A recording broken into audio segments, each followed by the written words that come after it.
João 4, do verso 46 em diante, diz assim: mais uma vez, ele visitou Caná da Galileia, onde tinha transformado água em vinho. E havia ali um oficial do rei, cujo filho estava doente em Cafarnaum.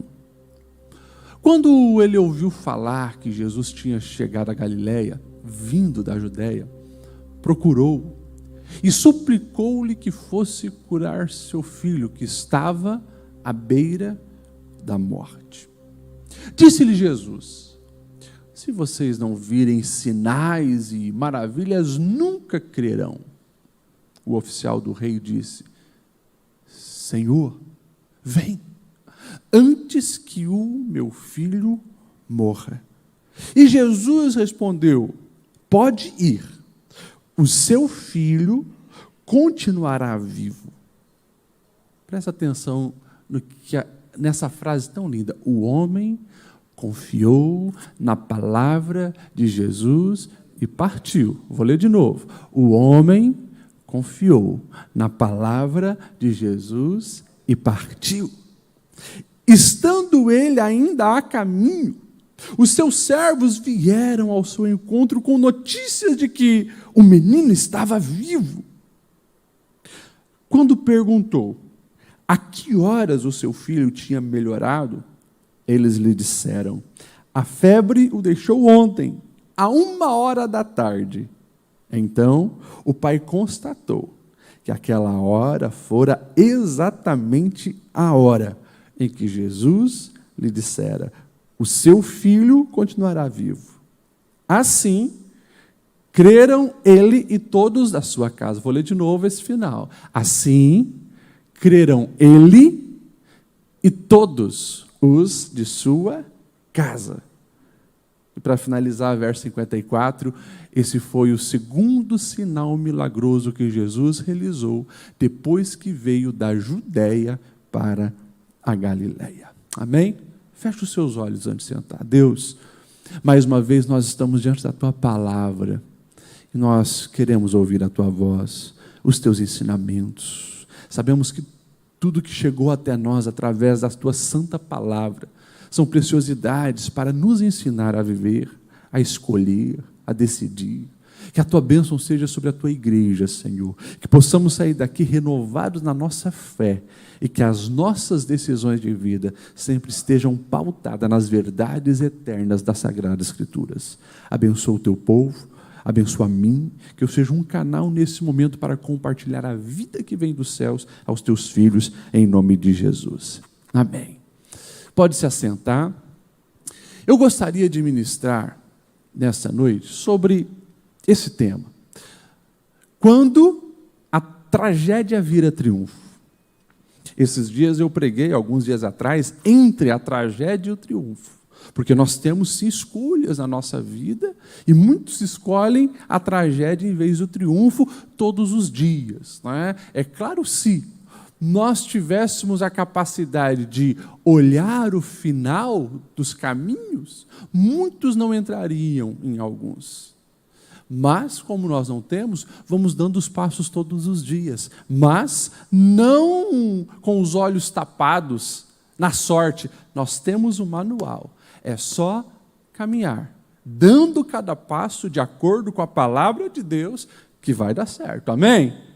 Por isso, meu irmão, que bom que você vem no culto de terça-feira e venha sempre e traga mais alguém para ouvir a palavra. Precisamos ser agentes que despertem essa geração de crente para amar a palavra de Deus. E aqui, mais uma vez, nós estamos diante de um texto precioso, o agir maravilhoso do nosso Rei Jesus. O texto começa com uma grande tragédia. A morte está no ar.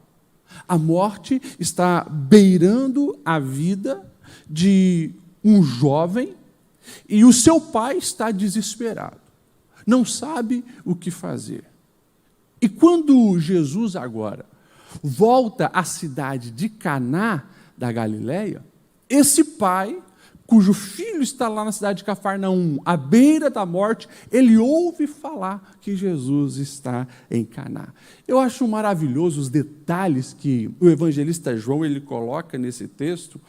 Esse detalhe de Jesus visitar novamente a cidade de Caná, porque lá foi onde Jesus fez o primeiro milagre, que os discípulos viram, a transformação da água em vinho. Interessante, Jesus salva uma família, Jesus traz esperança, Jesus manifesta-se como solução para um problema. E é claro, as cidades naquela época eram pequenas, mas quando Jesus passou por lá, a reputação dele é uma só: ele faz o que o homem não pode fazer. Ele traz esperança, ele gera solução. Esse é o nosso Jesus. Jesus passou por Caná da Galileia e lá deixou, então, a sua marca. E agora, Jesus está novamente lá. E aonde Jesus está? Solução chega. Um sábio já dizia que há 2 tipos de pessoas. As pessoas que solucionam problemas e as pessoas que problematizam as soluções. Há pessoas que solucionam problemas e há pessoas que problematizam soluções. De que lado você está? Precisamos avaliar a nossa conduta, porque o mundo de gente encrenqueira, gente que gosta de fazer birra, gente que aonde chega, todo mundo fica quieto, todo mundo se sente acuado. Eu sei que você não conhece ninguém assim, mas em outra cidade deve ter alguém assim. Aqui em Blumenau não, né? Mas em outra cidade deve ter alguém que quando chega está todo mundo assim feliz, e ele chega. Gente que problematiza as soluções. Nós fomos chamados, meus irmãos, para ser sal e luz. Nós fomos chamados para fazer a diferença. Nós fomos chamados para gerar soluções. Portanto, que quando a vida doer para alguém, quando o caos se instalar, quando um casamento estiver à beira da destruição, quando os filhos estiverem em perigo, quando naquela empresa acontecer um problema e ninguém conseguir solucionar, que alguém se lembre de você. Não por você ser o expert em todas as áreas, mas por você ser crente, acreditar no impossível e saber que quando você ora, grandes coisas acontecem. Jesus, aonde passava, o recado estava dado. Ele traz solução. Ele gera esperança. Ele transforma o caos em ordem. E que isso também seja uma marca que esteja em nós. Se Jesus, ele é a esperança, pode um seguidor de Jesus se manifestar na sociedade de maneira oposta? Se Jesus é aquele que gera vida e esperança, pode um discípulo de Jesus se portar de maneira oposta? Para nós iniciarmos essa reflexão pensando. E de repente, então, esse oficial do rei, ouve falar que Jesus está em Caná da Galileia e ele vai então até Jesus, procurar Jesus e solicitar que Jesus vá a Cafarnaum na sua casa. É interessante nós observarmos quem é esse homem. Oficial do rei, de que rei nós estamos falando? Não é rei de Israel, porque Israel não tem rei nesse momento. Provavelmente, bem provável, de acordo com a maioria dos estudiosos, nós estamos falando do rei Herodes Antipas. Eu lembro você, hoje é culto de ensino, é importante você se lembrar, que quando nós falamos o nome Herodes, não estamos falando de uma pessoa apenas. Nós temos uma hierarquia herodiana. Nós temos o Herodes o Grande, que foi aquele que lá quando Jesus era bebezinho e nasce em Belém, ele manda matar as crianças, aquele lá, Herodes o Grande, um homem extremamente fora da lógica, doido da cabeça, um homem inseguro, um homem, o próprio contexto, né, do nascimento de um bebê rei, leva ele a uma extrema loucura a ponto de assassinar bebês na cidade de Belém. Era mais ou menos esse o perfil de Herodes, Herodes o Grande, né, o mais famoso de todos. Ele é aquele que lá na região de Massada que é uma montanha extremamente difícil de ter acesso, ele constrói um palácio lá para ficar seguro, né? As pessoas não conseguiam quase ter acesso, e ele constrói um mega palácio lá em cima para ficar protegido. Ele era tão inseguro que os historiadores dizem que ele tinha uma esposa chamada Mariana, e com medo que a sua esposa o traísse, ele manda construir um recipiente de mel, tipo um pote de mel, e mata ela afogada lá dentro e mantém ela lá, conservada no mel só para ele. O cara é totalmente doido da cabeça. Esse é Herodes o Grande. E, infelizmente, como diz o ditado, a fruta não cai longe do pé, né? Os filhos, sobrinhos e a parentela dele também vão gerar uma descendência de rei totalmente perversos e malignos, né? Que é a descendência dos reis Herodes. Esse Herodes Antipas é aquele camarada que está tendo um caso com a sua cunhada e João Batista vai lá apontar o dedo e lascar, né? Ó, está errado, não é assim e tal. Pois é. E que daí João Batista perde a cabeça. Esse é o rei Herodes Antipas. Ou seja, nós estamos falando de um homem que procura Jesus, mas ele tem vínculo com essa raça. Ele é oficial de Herodes Antipas, que coordenava aquela região. Sabe o que a palavra de Deus está nos dizendo? Eu acho isso interessante, né? A palavra de Deus está aqui afirmando que status sociais não blindam ninguém contra os infortúnios da vida. Problema vai chegar para todo mundo. Tragédias batem na porta do rico, do pobre, do doutor, do analfabeto, de um oficial ou de um pedreiro, de um faxineiro, de seja quem for. Não estamos imunes as dores da vida. Agora, é claro que quando a vida dói, as nossas atitudes podem determinar se vai terminar, finalizar, culminar numa tragédia ou num triunfo. Esse homem, sabendo que o seu status não solucionaria a doença do seu filho, o seu dinheiro não traria mais cura, ele provavelmente tentou tudo, não tem jeito para curar o seu filho. Herodes, muito menos, podia fazer algo pelo seu filho que estava à beira da morte. Mas ele ouviu falar de um homem, Galileu, chamado Jesus, que lá em Caná da Galileia havia transformado água em vinho. E ele, então, vai solucionar a intervenção de Jesus. Nós precisamos olhar para esse quadro e entender uma preciosidade para a nossa vida. Presta atenção. Talvez, se você não conseguir registrar tudo que eu vou falar nessa noite, que você guarde isso aqui que eu vou falar agora no seu coração. Eu pergunto para você, qual a possibilidade, há 2000 anos atrás, numa sociedade muito mais, mas muito mais polarizada do que os nossos dias entre rico e pobre. Qual a possibilidade de um oficial, de um rei, procurar Jesus para alguma coisa? Nós estamos falando de alguém que é acostumado na sua vida ter as pessoas aos seus pés suplicando algo para ele. Por favor, oficial, intervenha para que o rei faça alguma coisa nesse caso. Por favor, oficial, tenha piedade de nós. Por favor, oficial.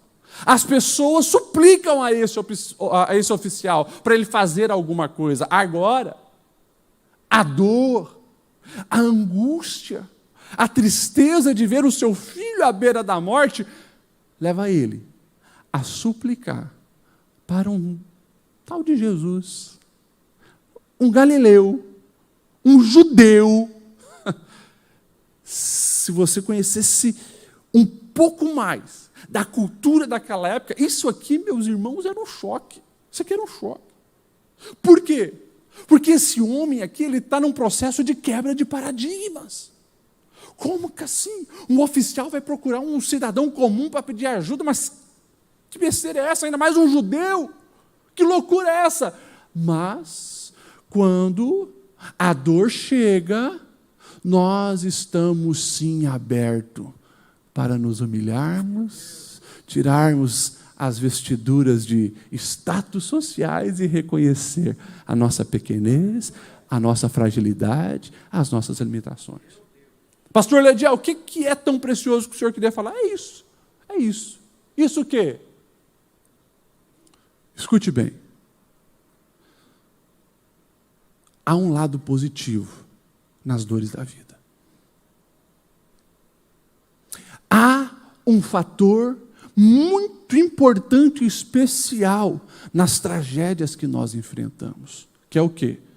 É nos colocar de rosto no pó, olhar para cima e reconhecermos que precisamos dele, dependemos dele, que é ele que é o nosso socorro. Então, entenda um grande fator. Nem todas as dores que chegam até nós são causadas pelos nossos adversários. Nós que somos cristãos precisamos entender isso. Nem sempre é Satanás que está arquitetando para que venha fazer a nossa vida doer. Muitas vezes é a permissão de Deus para que nós venhamos reconhecer as nossas limitações, que nós somos pequenos, mas que Ele é grande, que Ele pode, que Ele é tudo e que nós precisamos dEle. As quebras de paradigmas são necessárias na nossa jornada de vida. As quebras de paradigmas são necessárias na nossa jornada de vida. O ser humano gosta do conforto. O ser humano gosta de um ambiente onde ele está seguro. Se esse homem não tivesse o seu filho doente a ponto de os médicos da época não darem um jeito, nunca ele teria buscado Jesus. Nunca ele teria clamado a Jesus. Mas ele reconheceu que os seus recursos são limitados. Ele precisa de algo mais. Ele precisa do Senhor. Do que isso fala, pastor Lediel? Fala também da nossa vida espiritual. Quantas vezes a gente entra dia e sai dia do mesmo jeito, na nossa zona de conforto, no nosso nível de espiritualidade? A vida segue. Não, as contas estão pagas, os boletos estão pagos, o meu salário está chegando na conta, a minha família está bem, saúde, gente bonita, tudo abençoado. Então a vida segue. E nós corremos o risco de viver uma mediocridade de vida. Passa 1, 2, 10 anos e você continua no mesmo nível espiritual. Você se contentou com aquele nível de experiência com Deus. E a vida segue. Até que Deus te pega na curva. Até que uma tragédia acontece. Uma dor chega. O caos invade. Um problema que está fora da sua alçada aparece. E aí, meu irmão, nós vamos ver você novamente orar e chorar na presença de Deus como há muito tempo você não fazia. É na dor que as nossas orações são autênticas e verdadeiras. É ali. Meus irmãos, eu falo por mim. As minhas orações mais verdadeiras foram dos momentos maiores dores da minha vida. O que mudou uma trajetória da minha vida foi quando aconteceu um acidente na minha adolescência e eu quase morri. Quase 1 mês de hospital, 4 dias na UTI, inconsciente de tudo. Na minha adolescência, eu já entendi, Senhor, o recado. Eu preciso mudar a minha trajetória de vida.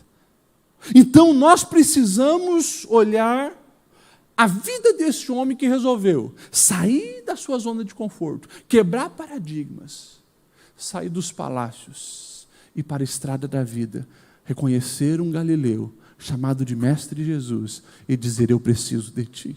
Por favor, vem comigo, Senhor. Vem comigo. E sabe qual é a beleza desse texto aqui? Escute bem isso.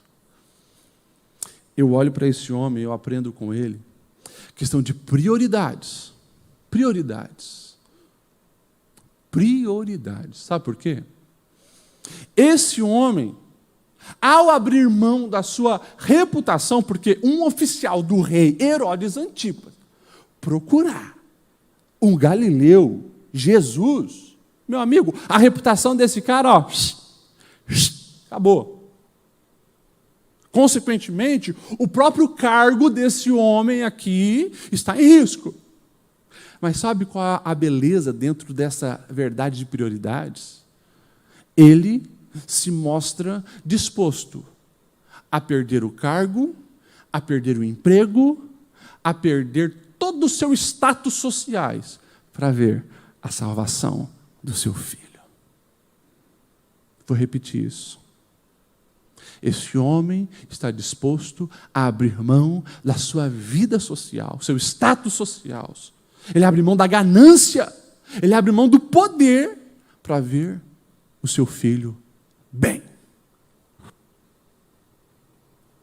Eu conheço e você conhece pessoas que estão cegos pela ganância, pelo poder. Querem construir um império nessa vida, na ruína dos seus próprios filhos, na ruína do seu casamento, na ruína da sua família. Isso nunca compensa. O final vai ser de tragédia. Mas esse homem está tomando decisões sábias. Ele quer transformar a tragédia num triunfo. Meus irmãos, que coisa preciosa esse texto nos revela nisso. E claro, gera uma reflexão para a nossa vida, para a nossa conduta, para a nossa maneira de caminhar nos nossos dias. Porque aqui estou falando de algo macro, né? Poxa, o filho está à morte, ele é um cara do rei, um oficial do rei e tal. Mas no dia a dia é assim também. No dia a dia é assim. Se no dia a dia você não priorizar Deus, família, pode ter certeza, uma hora a tragédia vai chegar. Meus irmãos, nós precisamos colocar as coisas no lugar. Prioridades, prioridades. Esse homem abre mão de tudo para ficar com Jesus. Jesus, o meu filho está à beira da morte. Vem comigo. Interessante, né? A expectativa que ele coloca em Jesus era que Jesus só poderia realizar o milagre se fosse com ele. E ele ainda diz, Jesus, apressa, porque a situação está difícil, apressa para que a gente chegue enquanto ele estiver ainda vivo. Interessante. Esse homem está agindo com fé. Ele vai buscar Jesus, mas ainda com um conhecimento muito limitado. Ele mal faz ideia que Jesus não depende de espaço para realizar o seu querer. Ele mal sabe que não importa se o filho morrer, Jesus pode trazê-lo de novo à vida, de volta à vida. Ele está aqui limitando o agir de Jesus.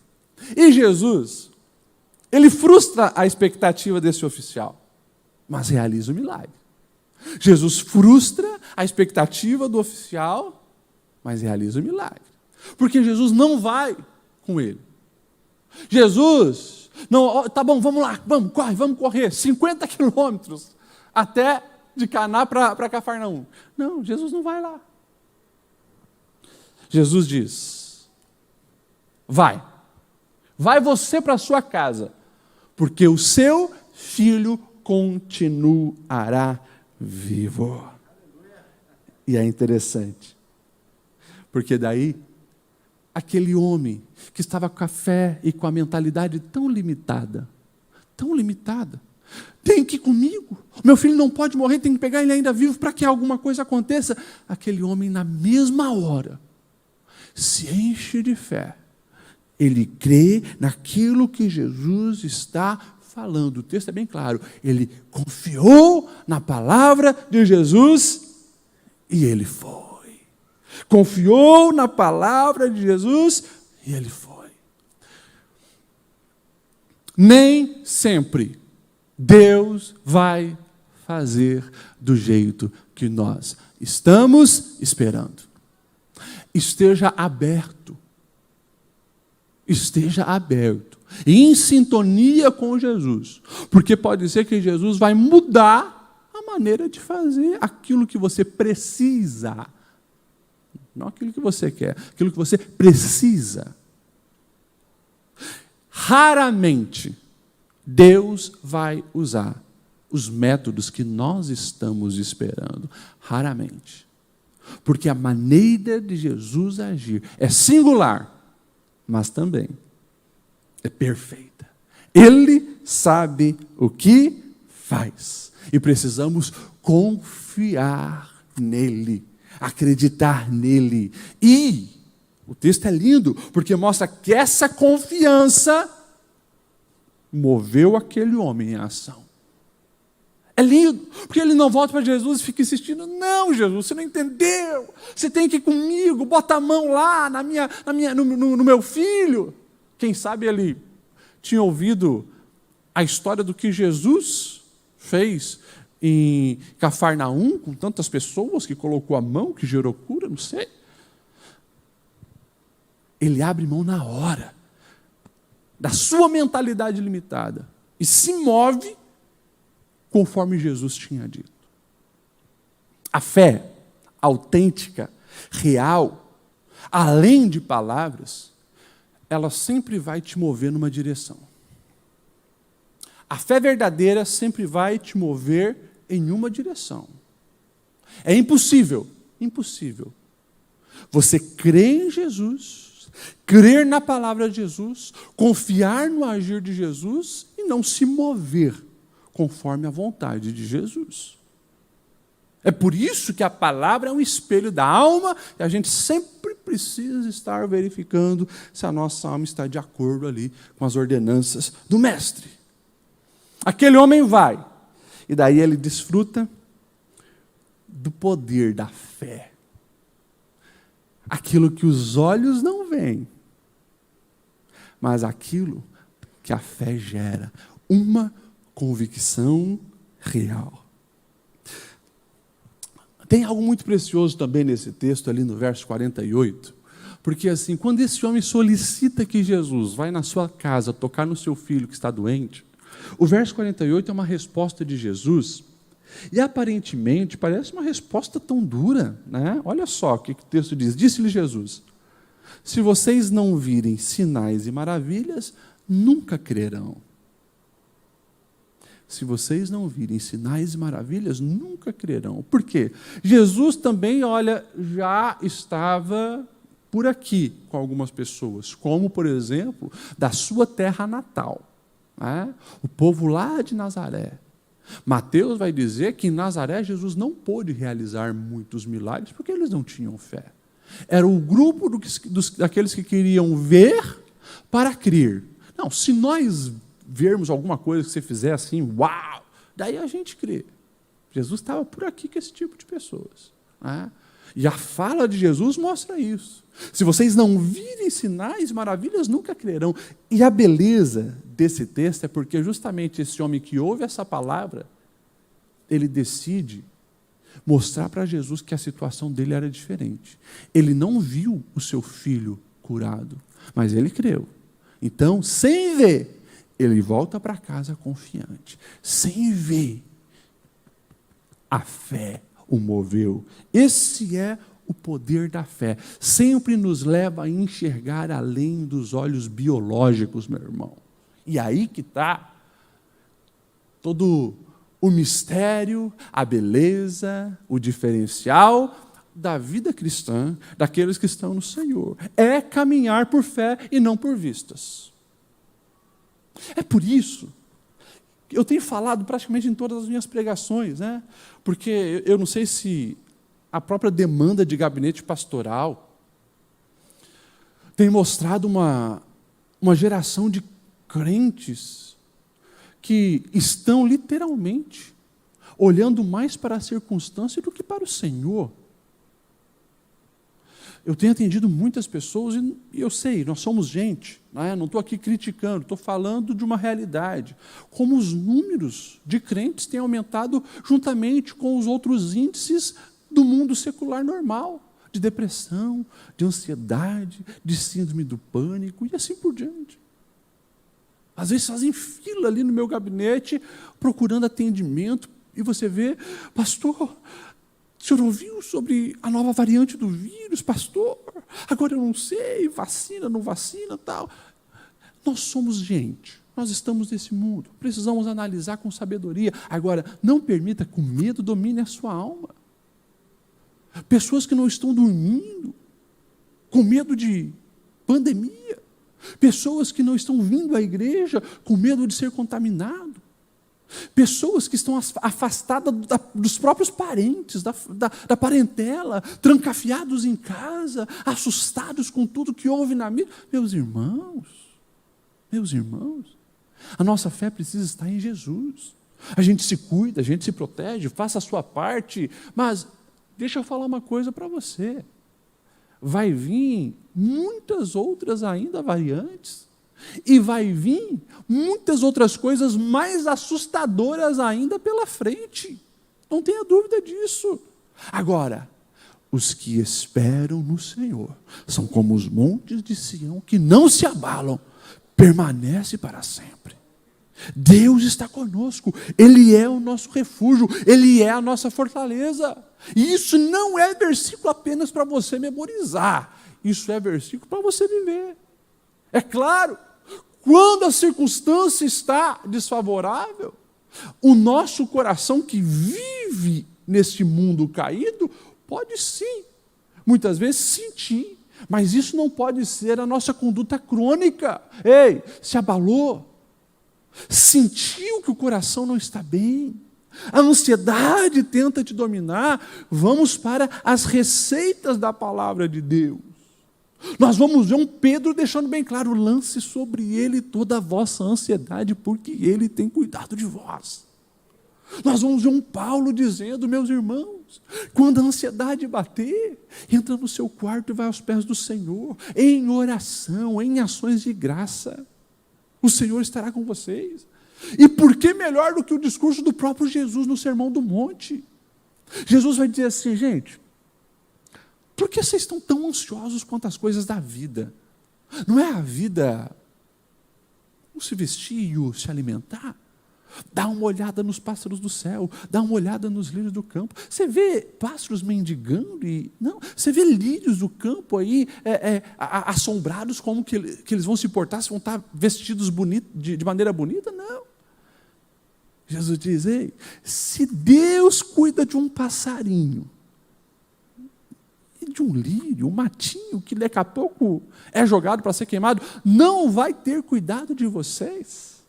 E daí, no mesmo discurso, Jesus vai dizer, basta cada dia o seu mal. Não fique antecipando problemas do amanhã, gente. A vida aqui já não é fácil. No mundo vocês vão ter aflição. Mas também tenham bom ânimo, porque eu venci o mundo. Então é possível, meus irmãos, caminhar de cabeça erguida, confiando no Senhor, mesmo quando os dias são assombrosos. E mais. O caos é momento de oportunidade. A tragédia tem as suas oportunidades. A tragédia pode virar triunfo. Como? Quando há uma obediência ao Senhor. Quando você confia piamente no Senhor. E é lindo o texto que vai dizer então que esse homem ele volta para sua casa com fé. E o texto vai dizer assim, antes de chegar em casa, os servos dele já estavam indo ao encontro dele, para levar boas novas. E os servos chegam gritando, ele está vivo, o seu filho não morreu, a febre deixou, a febre passou. E daí aquele homem, na sua sabedoria, na sua fé, ele faz uma pergunta, fala para mim, mais ou menos que horas que isso aconteceu? Foi perto da 1h. Era bem na hora que eu estava com Jesus. Bem na hora que eu estava com Jesus e que ele disse que eu podia confiar. Meus irmãos, que preciosidade. Que preciosidade. você vai receber notícias de vitória e de triunfo, que são gerados, sabe quando? Quando você está diante de Jesus. Quando nós estamos diante de Jesus, ali é o lugar onde tudo acontece. Tem pessoas que pensam que tudo é na força do seu braço. Muitos problemas têm chegado, então eu preciso me esforçar. Ei, separe esse tempo, sabe para quê? Oração. Muito problema, mais oração. Se você pegar os heróis da fé, Jonathan Edwards, Lutero, se você pegar John Wesley, se você pegar todos esses homens, vocês vão ver nos diários que eles escreveram, eles falam isso.